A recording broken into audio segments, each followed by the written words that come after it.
هسه شغلنا لكم اياه. اشتغل صورة صحيحة. هسه احنا شنو قلنا لكم؟ شلنا الإيرت. الإيرت شلته. شلنا الإيرت من البودي مالته. نشوف الجوزة تطيح لو ما تطيح. هاي يلا قدامكم. راويهم الجوزة. خلنا نقرب لك اياها. قربت لكم الجوزة شباب. شوفوا ما يطفى، لان نشيل الإيرت بعد ما يطفى. فانت شو تسوي؟ راح نرجع الإيرت لكم. رجع لهم الإيرت بصورة صحيحة. يلا ابو هاشم خوي. هذا الإيرت راويهم شلون راح اشده. شده لهم.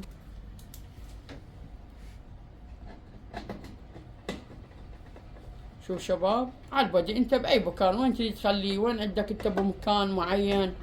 هسه هذا رجعت الإيرت لكم. شوفوا شداه قدامكم. فشغل لهم اخوي الجوزة. هسه راح نشغل.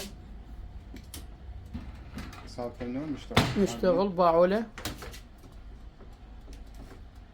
هاي عرتها. شوفوا شلون اشتغلت طبيعية. يعني انت من يصير عندك بيه خلل؟ اشرح لهم صادق، قول لهم من يصير عندكم بيه خلل؟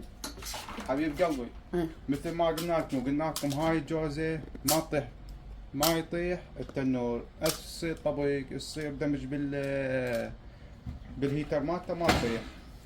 اما هاي تطيح، هاي اسرع من الدخان.